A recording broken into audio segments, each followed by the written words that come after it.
Assalamualaikum Insan BMS. Hai, kenalin, aku Safira. Nah, berhubung sebentar lagi kita akan masuki bulan Dzulhijjah, aku mau nanya nih, duluan kurban atau akikah dulu ya? By the way, kenapa sih aku nanya kayak gini?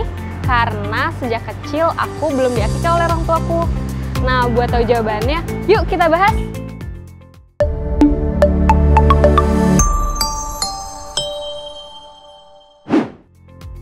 Sejatinya, kurban dan akikah merupakan ibadah yang sama-sama untuk menyembelih hewan.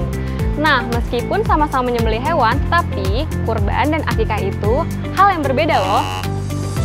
Jika dilihat dari waktu pelaksanaannya, kurban dilakukan pada Hari Raya Idul Adha yang jatuh pada tanggal 10 Dzulhijjah setiap tahunnya. Nah, sedangkan akikah itu tidak berkaitan dengan hari raya apapun, karena berkaitan dengan kelahiran seorang bayi. Sebagaimana sabda Rasulullah yang berbunyi, seorang anak bayi tergadaikan dengan akikahnya. Akikah itu disembelih pada hari ke-7, diberi nama, dan dicukur rambutnya. Hadis riwayat Abu Daud. Kalau tadi kita udah bahas mengenai waktu pelaksanaannya, sekarang kita bahas mengenai jumlah hewan yang akan disembelih. Nah, kalau untuk di akikah dengan kurban itu berbeda jumlahnya. Untuk akikah, anak laki-laki itu menyembelih 2 ekor kambing atau domba yang sepadan, sedangkan untuk anak perempuan hanya 1 ekor kambing atau domba yang sepadan. Nah, kalau untuk kurban nggak ada nih berapa jumlah hewan yang harus disembelih, karena menyesuaikan dengan kemampuan finansial masing-masing.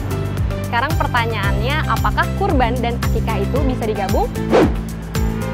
Mengutip pendapat Imam Syafi'i, jawabannya tidak bisa digabung. Kenapa? Karena kurban dan akikah memiliki sebab dan tujuan yang berbeda. Terus, kalau misalkan dana dan waktu kurbannya udah dekat, mana yang didahulukan? Ulama sepakat bahwa kurban harus diprioritaskan. Kenapa? Karena kurban memiliki prioritas yang lebih tinggi dalam Islam. Akikah meskipun dianjurkan, tetapi bukan merupakan syarat sah untuk melakukan ibadah kurban.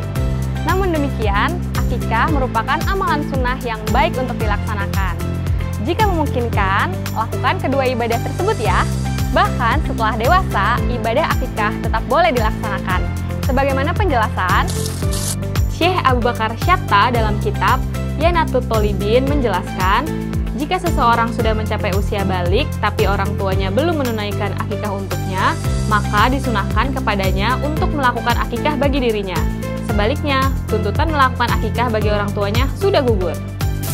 Nah, itu dia penjelasannya. Yuk mulai persiapkan akikah dan kurban kamu dari sekarang. Kamu bisa membuka tabungan berkah rencana IB dari Bank Mega Syariah supaya kamu bisa lebih leluasa dalam menentukan dana untuk kurban maupun akikah kamu sesuai dengan kemampuan. Untuk informasi lebih lanjutnya, kamu bisa kunjungi website Bank Mega Syariah di www.megasyariah.co.id. Oh iya, kira-kira nextnya kita bahas apa lagi ya?